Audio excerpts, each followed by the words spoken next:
Estamos con Andy Robinson y vamos a platicar un poco sobre este libro que me gustó mucho y me sorprendió bastante, Turismo de Terror, que ahorita le estaba comentando a Andy, bueno, me sorprendió por la perspectiva que da. Este libro yo lo sentí como metaturismo, se podría decir, ¿no? Un tipo de metaturismo, porque es como que lo que está detrás del turismo, como que el turismo replanteándose a sí mismo, ¿no? Y me parece muy interesante porque bueno, son 10 lugares, ¿no? Porque aquí lo dice, que dice 10 antiviajes en América, tú le llamas antiviajes. Antiviajes ha sido el término que nos hemos inventado. Y entonces es sorprendente porque Andy nos habla de estos lugares y todo lo que está detrás de ellos, pero visto el turismo como un monocultivo, ¿no? Que deteriora el entorno, Sí. que quita a las, por decir, especies endémicas, por decir así, las desplaza, a todas las personas endémicas las desplaza y explota el suelo, ¿no? Explota el lugar y lo devasta. Hasta que, ¿quién se beneficia de esto? Pues solamente grandes empresas, ¿no? Grandes monopolios y hasta un poco el narco, ¿no? Nos lo Bueno, comentas en sí, este libro. el capítulo sobre Cancún sí hay crimen organizado, sí. Sí, no, es verdad lo que tú dices, es un poco la paradoja del turismo, que destruye lo que busca y lo que codicia, ¿no? Pues sea una playa virgen, vamos a buscar la playa más remota del planeta y llegas ahí y lo pones en Instagram y el día siguiente hay como 3.000 personas en la misma playa, ¿no? Y eso también ocurre, creo que de una manera más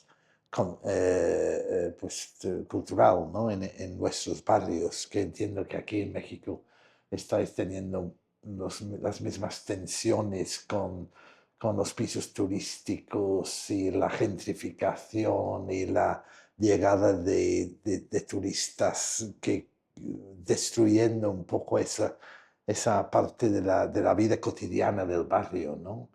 Y convirtiéndolo en una oferta de experiencias para turistas y que a veces, y no, en muchos casos, no son compatibles con nuestra vida cotidiana de vecinos, ¿no?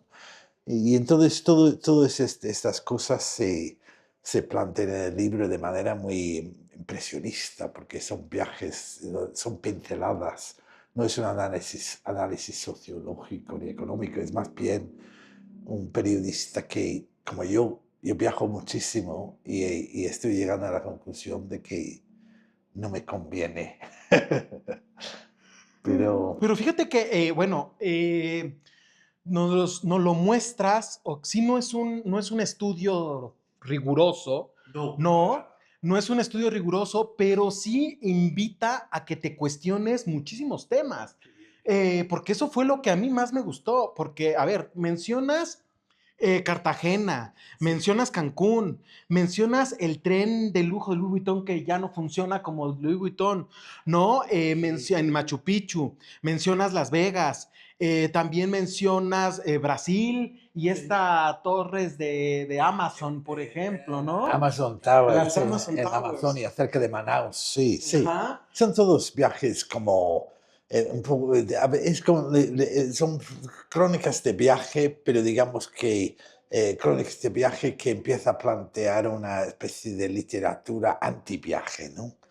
Que puede ser contradictorio, pero bueno, todo es contradictorio. Claro, pero fíjate que parte de esta contradicción que a mí me llama la atención y a lo mejor relacionándolo con esta gentrificación, porque uno podría decir, bueno, sí, pero la gente de ese barrio, barrio en el sentido de comunidad, barrio en el sentido de que vas a la tienda de la esquina y conoces al señor de la esquina y te Sí, conoce de toda la vida. Y es algo que este tipo de viajes o de gentrificación desplaza. ¿Por qué? Porque empieza a exigir a la gente porque empiezan a subir precios, empiezan a cambiar el entorno y empieza a sí, obligar a la gente que se vaya a otro lado y nos está pasando a todos. Aquí nos pasa en la Condesa, nos pasa en la Roma, sí, hay una marcha que hubo hace no sí. mucho, pero yo tengo conocidos en Madrid y tengo entendido que tú vives en Madrid y en Madrid se están quejando de lo mismo, Hombre, de la misma sí, sí, situación, ¿no? Que sí. los está afectando porque hay un desplazamiento.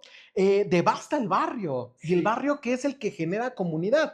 Y uno podría decir, bueno, sí, pero el entorno está participando porque la señora que rentaba tenía su tienda de abarrotes, ya la cambió, o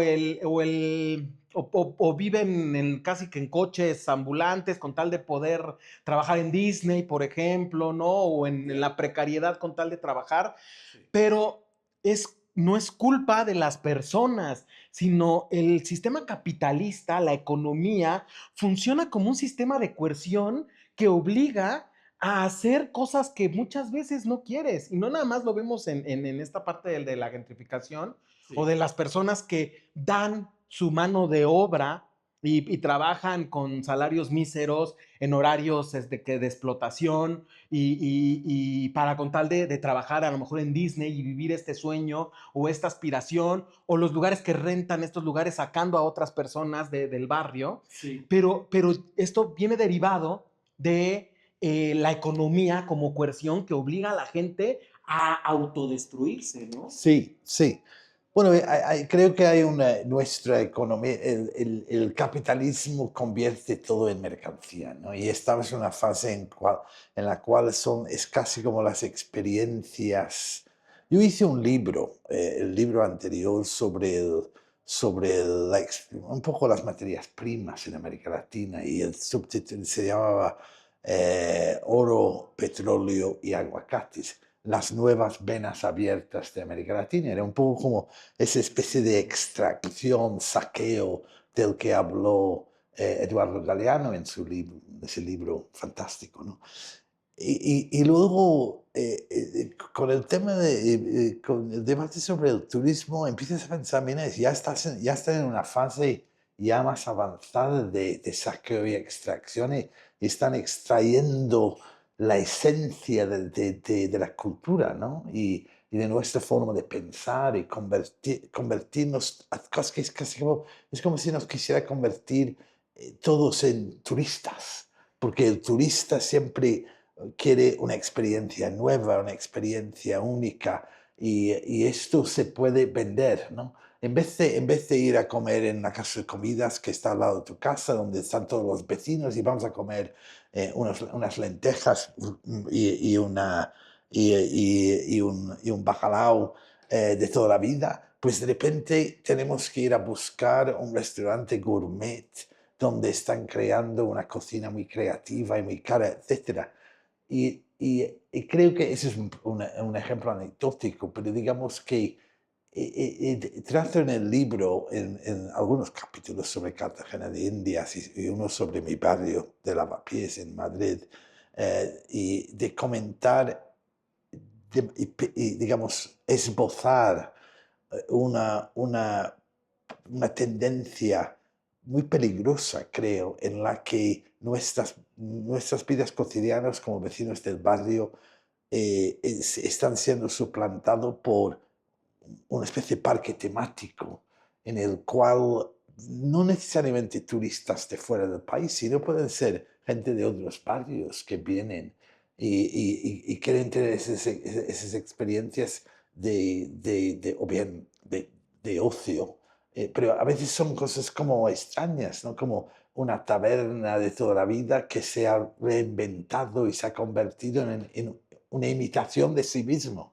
No sé si os está pasando esto, ¿no? Claro, porque Coyoacán, ¿conoces Sí, Coyoacán, por ejemplo? estuve anoche en Coyoacán Ujú. y tuve un poco la misma, mucho menos que en Lavapiés o en el barrio gótico de Barcelona, pero sí, tuve un poco esa sensación de que esto ya es una copia de sí misma y pierde el alma, ¿no? Claro, Claro, Coyoacán, Coyoacán. la Condesa, la Roma, pero creo que está marcado en Coyoacán. En Coyoacán ya desde hace muchos años vamos a pasar el fin de semana casi casi en Coyoacán. Sí, Y vas sábado y vas el domingo y ya pues se pierde, ¿no? Como que sí, la cultura a lo mejor se empieza a perder sí. porque la gente se siente obligada a ir a Coyoacán para ir a sacar dinero, porque al final de cuentas es como, necesito ir ahí porque ahí está el dinero Sí, y quiero poner un local en Coyoacán y quiero poner un local en la Roma y quiero poner un local en la Condesa, pero aparte me piden guantes, ¿no? ya. Que el guante es una inversión que das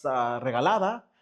traspasos. Ya. El guante es, ¿quieres este local? Sí, te cuesta 20,000 pesos mensuales, pero dame 300,000 pesos por adelantado si lo quieres. Sí, Pero ese dinero me lo vas a regresar o esa cuenta de qué. No, no, ese dinero es sí, nada más por cederte ya, el lugar, sí, ¿no? sí, Entonces, y es eso, es hacer un turismo dentro de la misma ciudad, de un barrio a otro, sí, ¿no? sí, hay esa, es la capacidad de grandes empresas con ingenieros de la imaginación, como dicen en Disney, ¿no?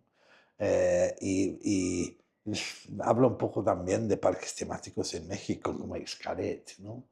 Que supuestamente con una oferta de entretenimiento basado en la cultura maya, están creando una... Es como convertir una cultura tan importante, ¿no? En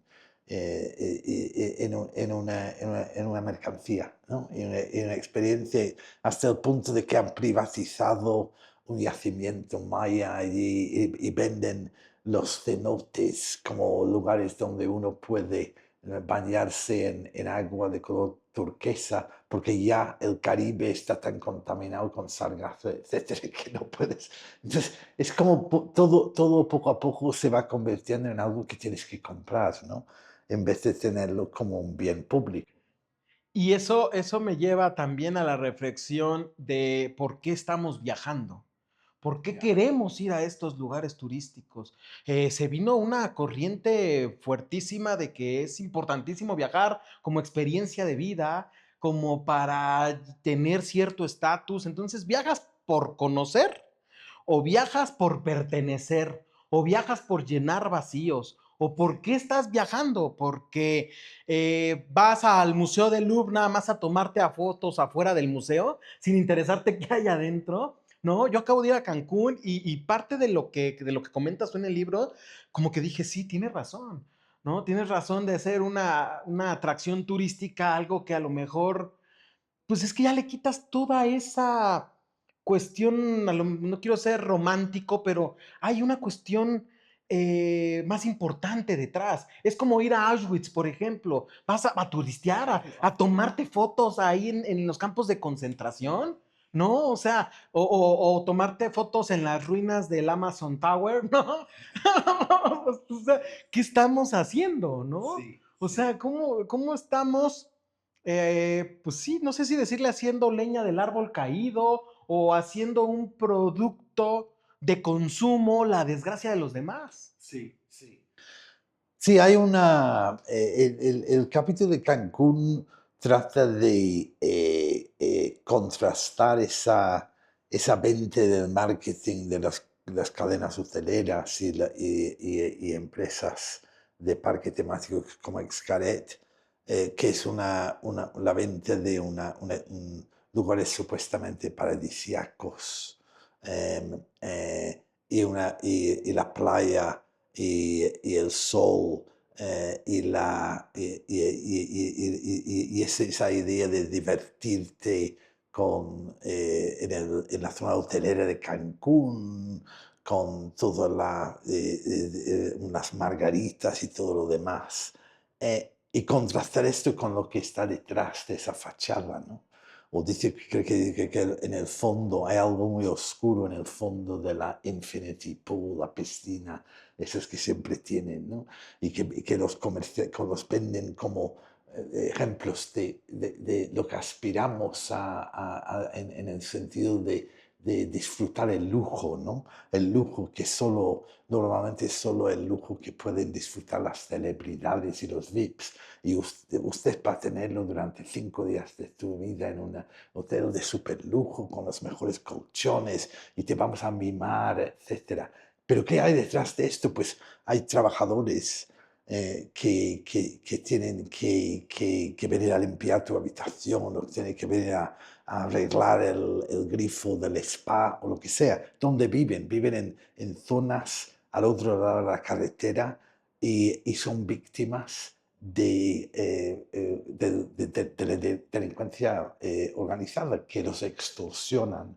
Y en algunos casos, y ese es un poco lo que está centrado el primer capítulo, el segundo capítulo sobre Cancún, que trabajadores han sido asesinados y sus cadáveres están en los cimientos, enterrados en los cimientos de esos grandes hoteles de lujo, de Planet Hollywood o de la cadena Hard Rock o de la cadena Río, la española, o en el caso del chico que fue asesinado, que comento en el libro, en un hotel Catalonia, que es de unos millonarios catalanes, ¿no?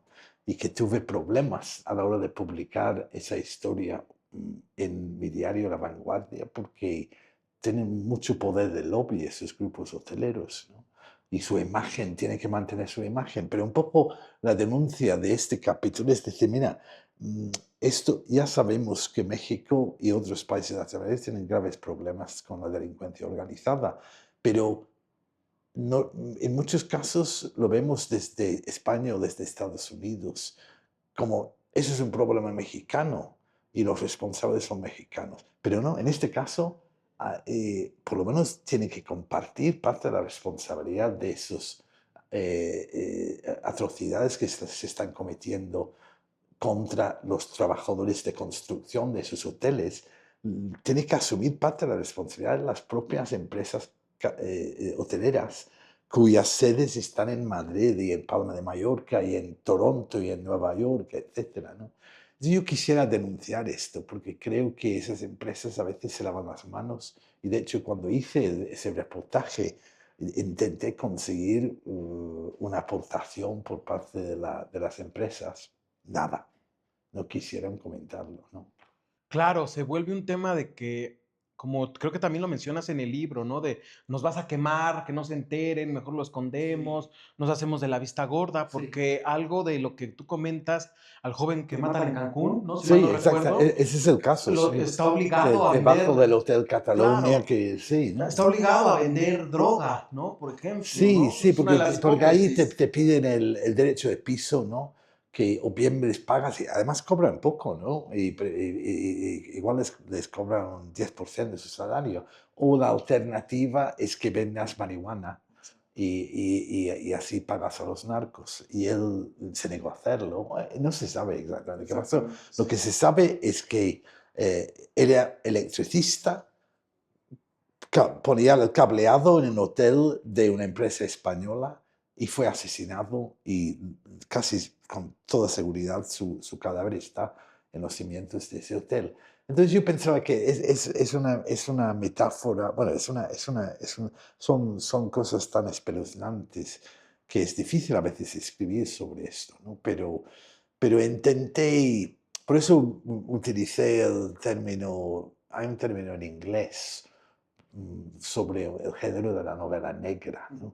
Que es el sunshine noir, ¿no? Es esta que empezó con los escritores como Raymond Chandler y Dashiell Hammett en California. California para los americanos era como el sueño de California, el sol, el clima, la playa. Y novelistas trataron de crear un género de novela negra aparte de lo que estaba detrás, ¿no? Lo oscuro, los asesinatos, el crimen, etcétera. Y pasó por lo mismo, hay novelas de Carl Hiass en Florida, lo mismo, ¿no? Entonces yo traté de un poco utilizar esta idea del género, pero aplicarlo a la realidad de Cancún, ¿no? Es difícil, ¿no? Porque son temas, esos son personas de verdad, ¿no? Y entonces intenté hacer una especie de mezcla de periodismo con literatura y siempre intentando acudir a fuentes, los propios familiares de los desaparecidos. Hablé con una mujer increíble que está organizando a los familiares de los que han desaparecido, trabajadores de construcción de los hoteles de Cancún, que están organizando protestas, etcétera. Pero claro, organizaron una protesta en el hotel de Planet Hollywood y ¿qué pasó? Llegó la policía afuera, ¿no?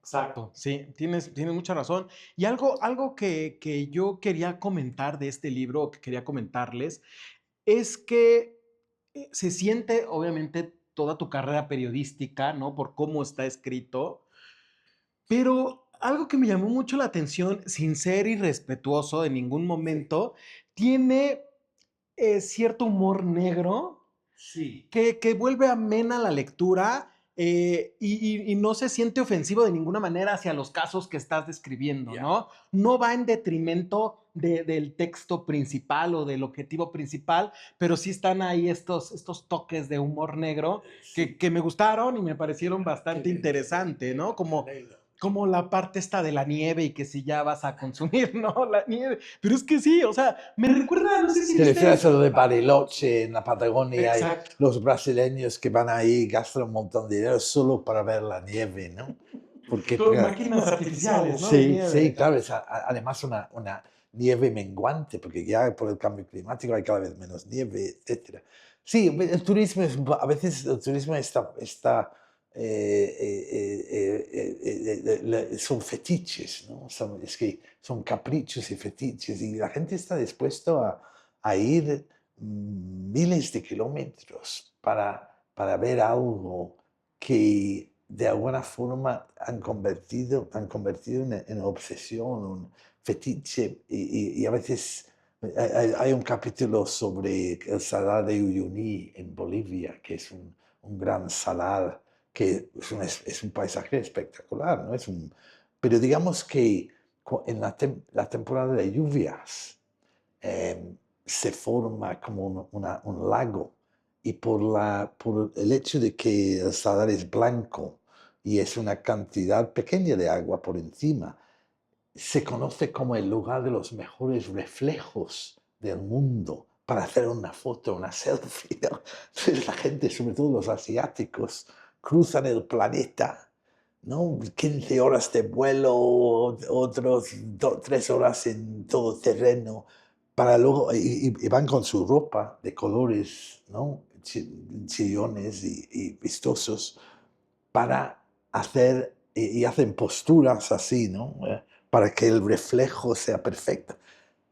Y piensas, Dios mío, eso es una locura, pero es eso. Fíjate que en Mérida, ¿no?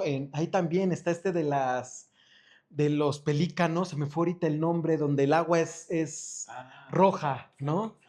Los flamencos, ¿no? Y es el agua roja y también son saleras Sí, de la sí, sal esta, se me olvidó ahorita el nombre y se me olvidó el lugar. Y sí. también, pues uno va a tomarse la foto, la mejor foto, porque cuando la sal está en cierto punto es muy Sí, cristalina, es exacto. espejo, pero cuando está en otro punto, Sí, sí. ya se ve rosa y entonces ahí te dan el tour y Ahí la está. explicación y Sí, todo y sí. vas a tomarte la foto. Y entonces, sí, tienes razón. Probablemente vamos a tener la locura de que habrá lugares haciendo competencia por ser el lugar de los mejores reflejos. Habrá un ranking mundial en TripAdvisor. ¿Dónde usted puede encontrar el mejor reflejo para su selfie? Bueno, no, puede ser Mérida, puede ser Salar de Uyuni, puede ser, ¿no? Eh, eh, y el problema es, creo que la gente ya no está dispuesto a encontrar sorpresas, ¿no? No buscan la incertidumbre o la sorpresa, lo que quieren es que ya han decidido lo que quieren, y quieren una foto con un reflejo en el Salado de Uyuni y van a hacer todo lo posible y gastar todo el dinero que sea necesario para conseguir lo que ya saben que quieren, ¿no? Eso no es la mejor forma de viajar, yo creo.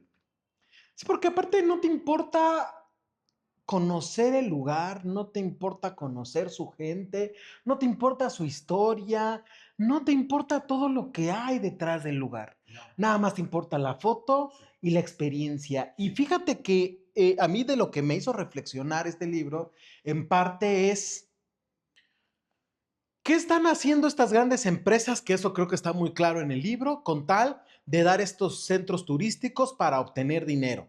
Eso sí, creo que está por claro, supuesto. ¿no? Pero ¿qué estás haciendo tú con tal de ir a ese lugar a tomarte esa foto, como lo estás diciendo?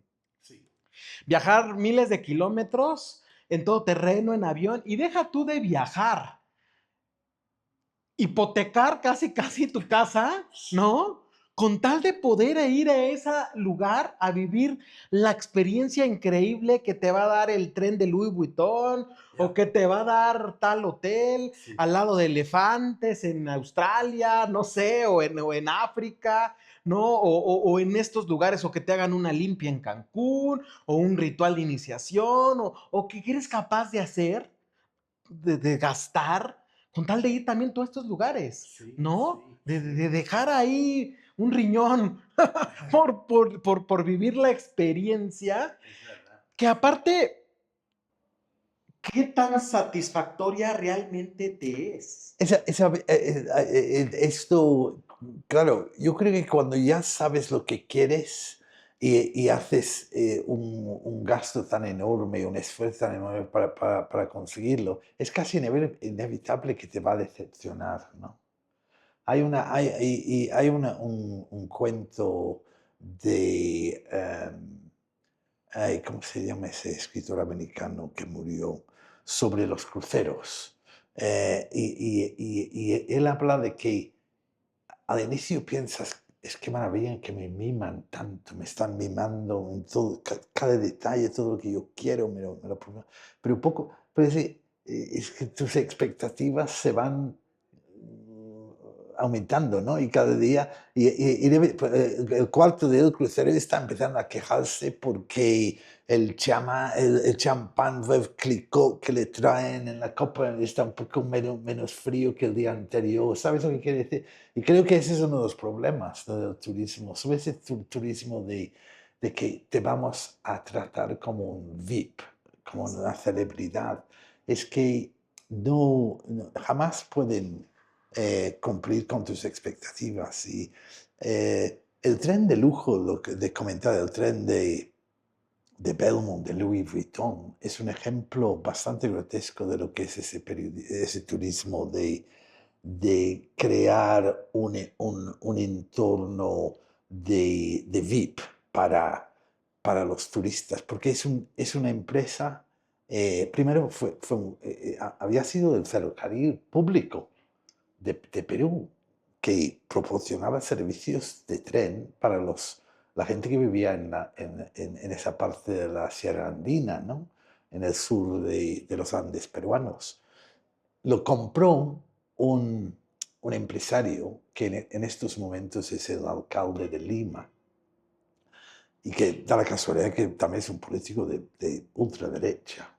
Eh, y un católico fundamentalista del Opus Dei que reconoce públicamente, y lo comento en el libro, en una entrevista, que se flagela todas las tardes para suprimir sus deseos carnales, etc.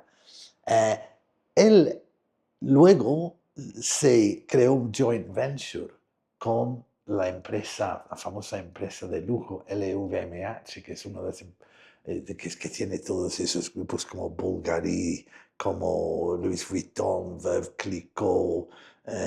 Es especializado en productos de lujo. El fundador de esa empresa es Bernard Arnault, que es el francés que en algún momento era el hombre más rico del mundo, ¿no? Entonces tienes una alianza en la gestión de ese tren que va de Cuzco a Machu Picchu y es una especie de experiencia retro, ¿no?, como si fueran los tiempos coloniales, ¿no? Y los que lo gestionan es una joint venture entre una empresa de lujo y de sensualidad con este tipo tan raro que es el alcalde de Lima. Y dentro del tren estás en una especie de mirador, está hecho de cristal, te permite ver los Andes, ver los Aymara y los Quechua, los indígenas, pero ellos no pueden subir al tren, ni siquiera para vender. En el pasado tú podías coger esos trenes a Cuzco, etcétera, y la gente venía y los cholos te vendían, vendedores ambulantes te vendían su comida y su artesanía. Ahora ya no. Es prohibidísimo para ellos subir al tren, con lo cual los turistas compran textiles de alpaca de una empresa, de una marca conocida de Lima, y comida preparada también gourmet, ¿no?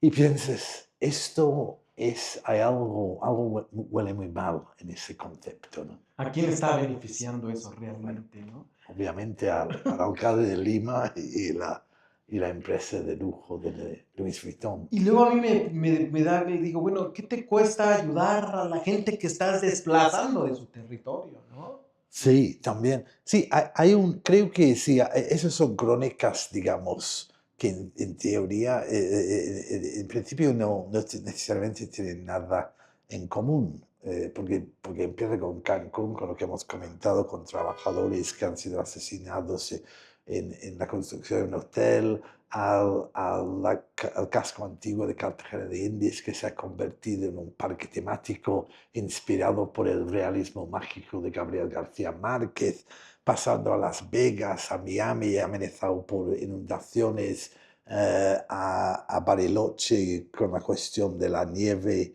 etcétera. Piensas, ¿eso qué tiene en común? Pues conforme fui escribiendo me di cuenta de que hay algo que es casi, aparece en casi todos los capítulos, y es el desplazamiento, como tú decías, ¿no? Es que, digamos, en Cartagena entran los turistas y entran el Airbnb, ¿y qué pasa? Pues toda la gente que vivían allí y eran los vecinos del casco antiguo, muchos de ellos afrocolombianos, negros, a la afuera, ¿no? Y en el caso de Bariloche, la zona de la Patagonia, pues son indígenas mapuche, ¿no? Que eran los propietarios tradicionales de la tierra, también están expulsados de forma violenta, ¿no? Eh, y luego en nuestras propias ciudades, como donde Madrid y Barcelona, amigos míos que llevaban 20 años viviendo ahí y se han tenido que ir porque de repente un fondo de inversión con sede en la City de Londres o en Wall Street compra su edificio entero, echa a todos los inquilinos y lo convierte en pisos turísticos, ¿no?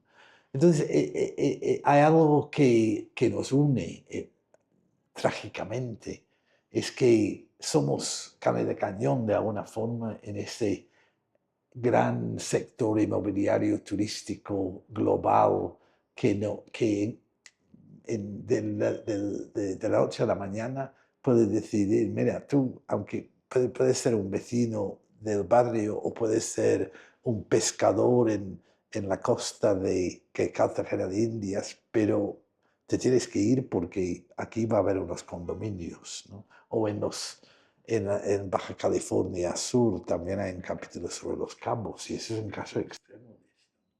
Claro. Yo luego hago referencia que es como cuando avientas una piedra al agua, ¿no? Donde cae y empieza a mover todo, a Sí, desplazar. sí, Aquí se ve porque los de la Roma, pues ya se están yendo a la Doctores, que es la que está cerca, o a la Guerrero, que también está cerca, sí. pero ya también están vendiendo, están vendiendo ya departamentos, no de lujo, pero sí ya un costo más alto en la Doctores, y entonces los de la Doctores ahora, ¿a dónde se van a ir? Sí, ¿No? Porque pues ya andan viendo, pues, los van desplazando, los van desplazando, los van moviendo, sí, ¿hasta qué? Sácalos al Estado y sácalos a dónde, sí, porque pues ya está las rentas, ¿no? Inalcanzables, no hay manera, y si quieres vivir ahí, y lugares que son ya como muy exclusivos, ¿no? Esta exclusividad.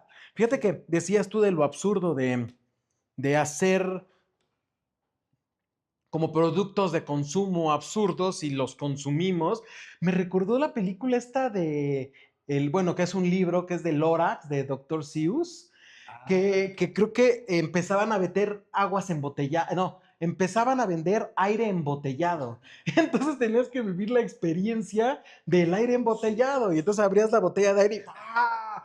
Esto es aire fresco, ¿no? Para consumir aire Mira, embotellado. es que parece una broma, pero digamos, tal y como están los grados de contaminación del aire, es que empiezas a saber que eso podría ser un producto, no me extrañaría.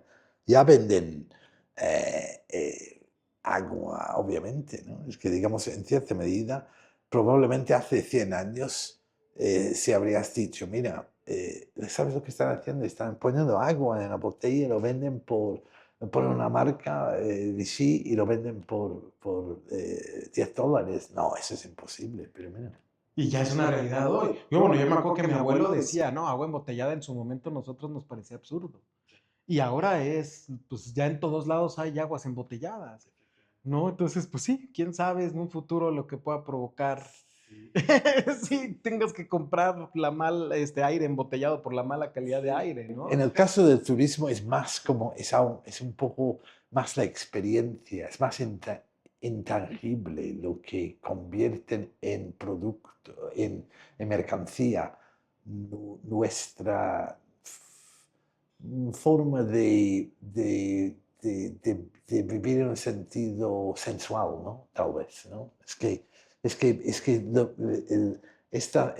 esos placeres que antes los considerábamos como algo que no pudiera formar parte del mercado. Ahora son cada vez más eh, eh, eh, commodities, ¿no? Y esto es algo muy difícil de entender, pero es un problema, creo, porque es que llega a nuestro propio alma y están como entrando en nuestro ser espiritual de alguna forma y extrayendo esto para convertirlo en algo que se puede vender. Y creo que el turismo es el gran laboratorio de eso, ¿no? Y una vez que lo han hecho, una vez que te han vendido la visita al pueblo indígena en la Amazonia para hacer un ritual de espiritual o para tomar ayahuasca o lo que sea, o ir a Xcaret y casarte al estilo maya. Una vez que han empezado a hacer esto con los turistas, pues luego lo traen a nuestras vidas, en nuestros hogares, ¿no? Y por eso pensé que tal vez el turismo es más importante, más preocupante de lo que parece, ¿no?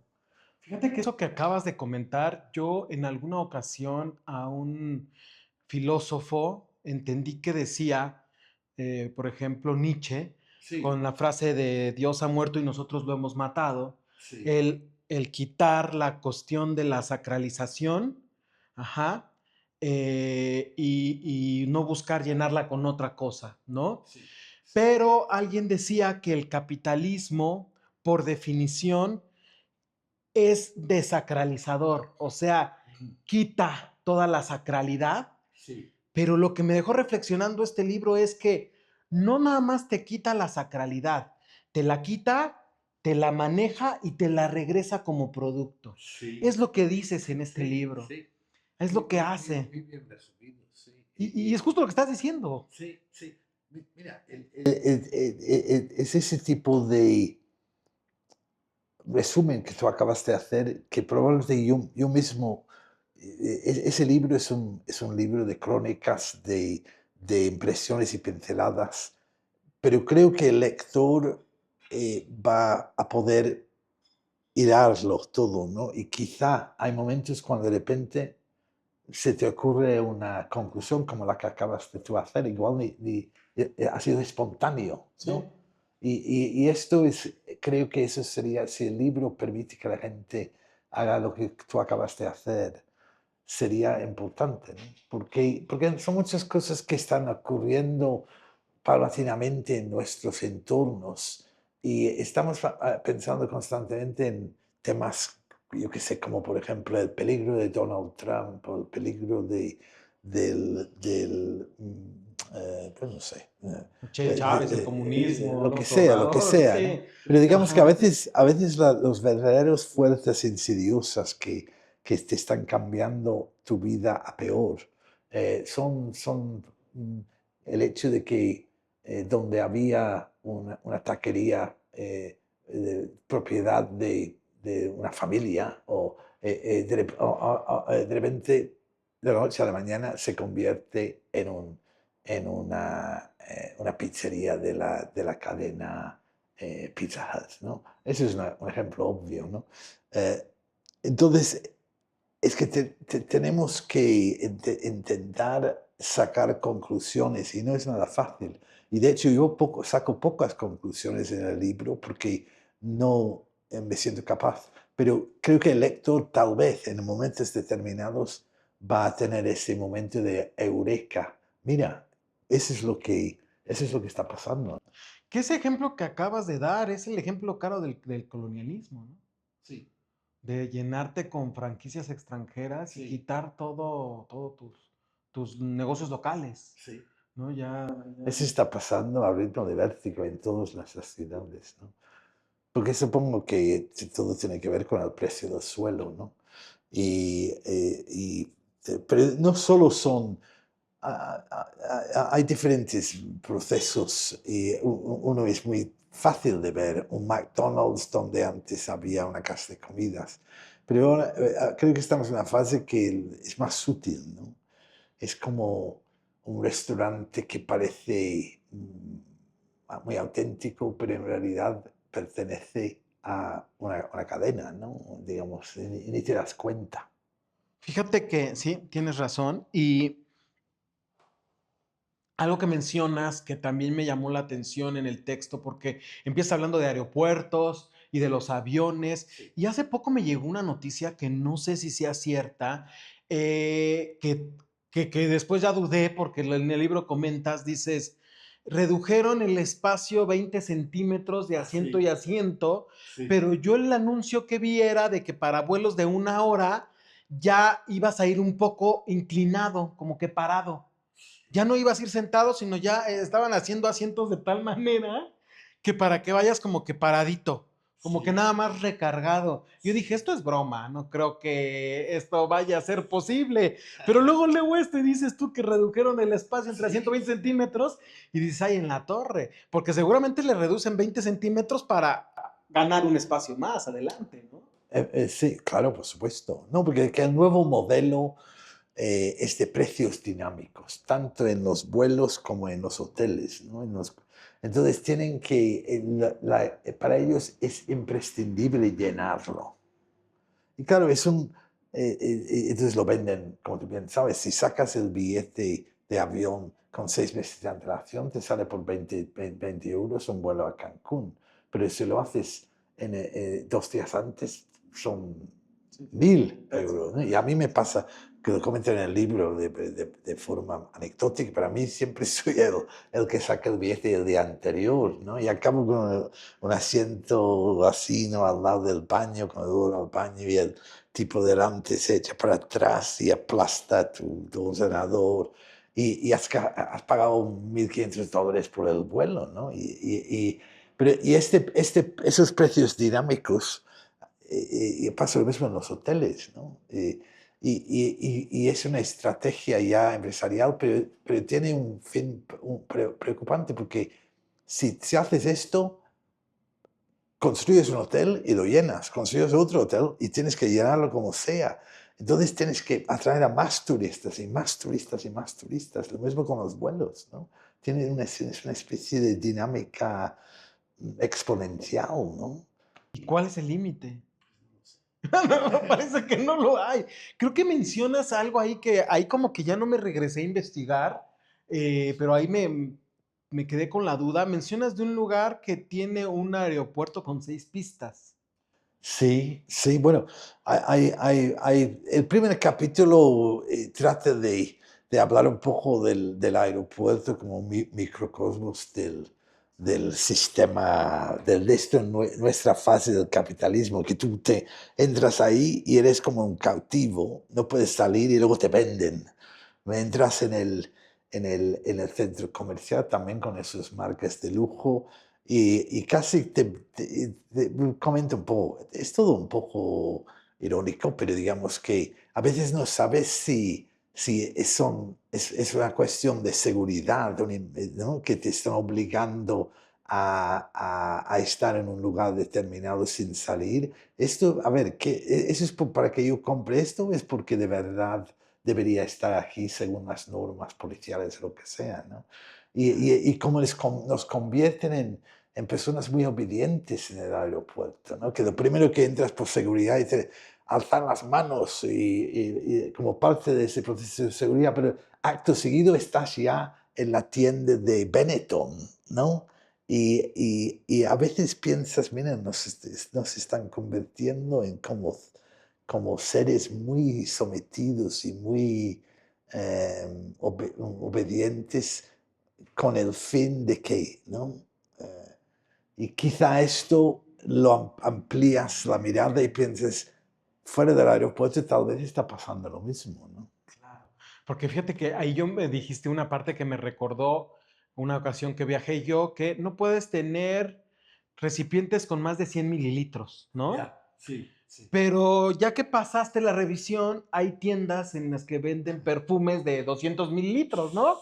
Y entonces yo dije, no, pues es que ¿para qué compro este perfume si no voy a poder subirlo al Ya, avión? ya. No, este sí puedes. Ya, claro, porque ya has pasado por seguridad. Porque Y ya ya es que pasaste por entonces no seguridad. puede Y ser tú crees que la tienda también pasó por seguridad, ya, ¿no? ya, ya. O sea, ¿Quién porque... sabe? Pero digamos que ¿Quién sabe qué lo que es? está claro es que nos obliga, nos imponen una serie de normas desde el 11S con los atentados contra las Torres Gemelas.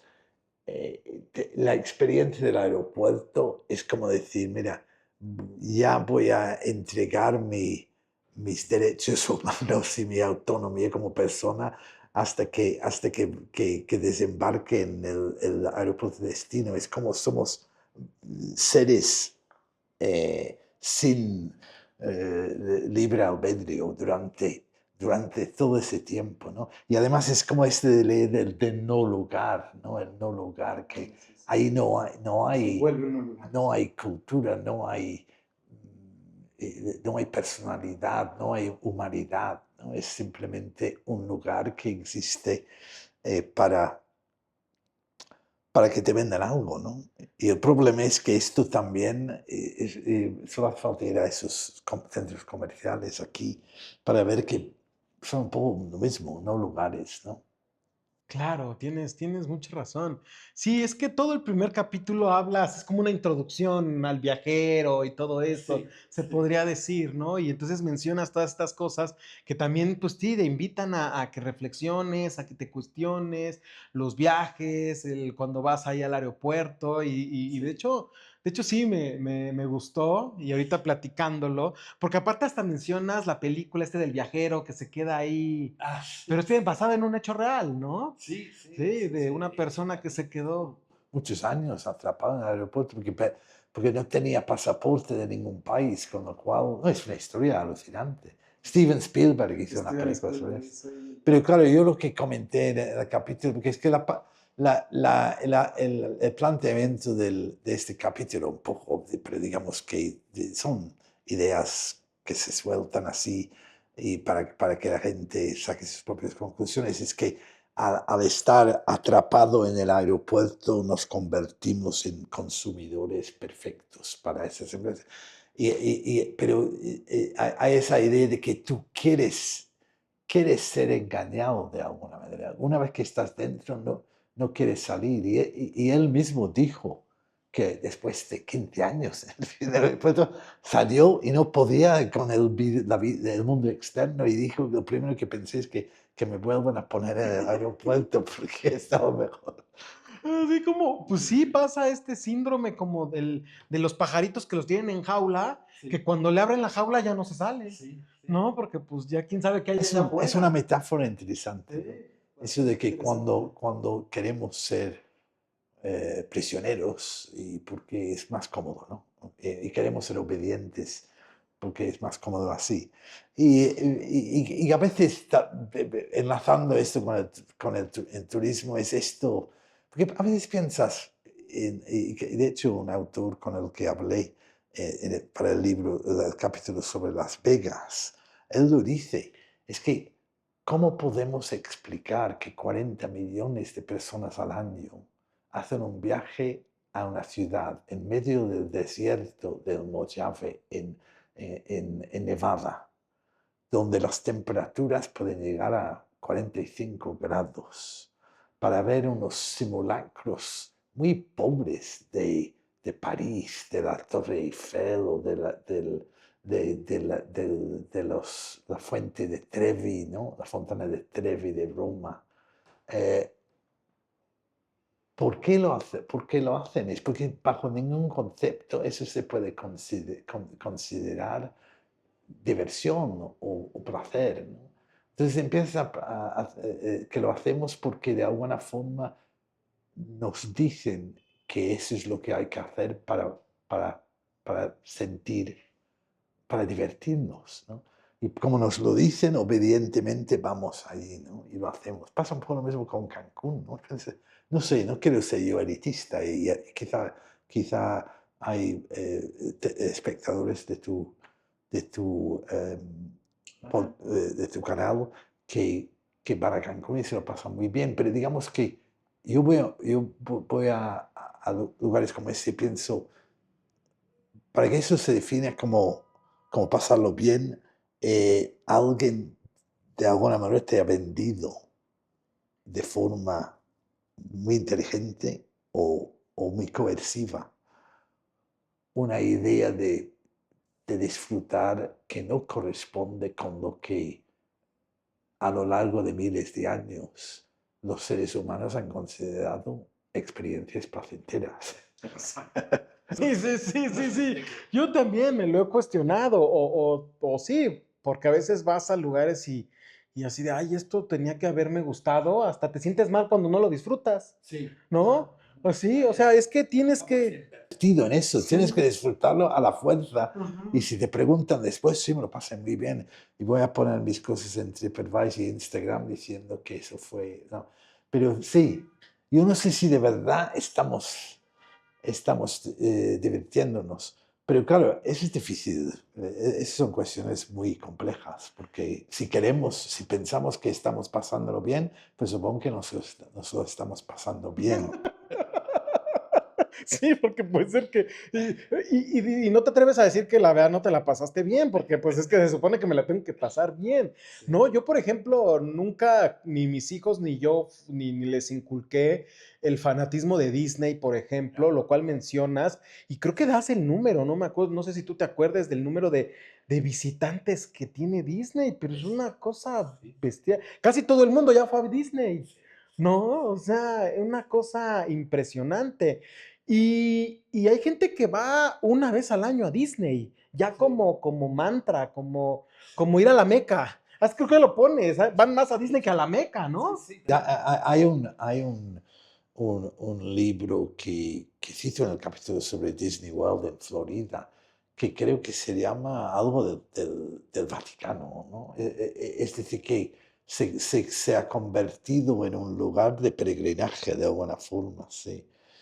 Pero claro, no, es un peregrinaje sin religión, ¿no? Claro. Que la única religión es consumir unos conceptos inventados por esos llamados ingenieros de la imaginación. Ellos utilizan ese término, Imagineers, ¿no? Entonces nos van... Y esto enlaza con también los cines de Disney, las películas de Disney.